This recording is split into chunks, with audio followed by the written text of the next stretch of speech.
guys! Another throwback episode number 2. Ito yung mga resibo taong 1993 at 1994. Sa mga nagwa-wonder kung magkano noon ang bill, ito ay 145.33 October 1993.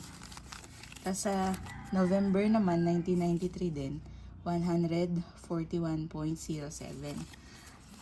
The next year naman, February 1994 na to. 263 na. Tapos yung April, 222.50. April. So, ayun guys. Nakita lang namin to sa lalagyanan nila mama, nila papa.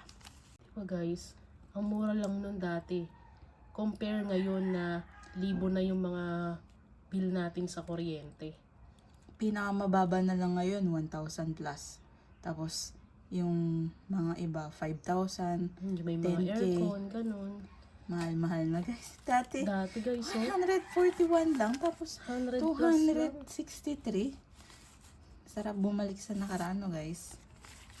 So, ayun lang guys. Napakaikli lang ng video namin. Short episode lang to guys. Stay tuned kayo tuwing Thursday sa aming mga throwbacks.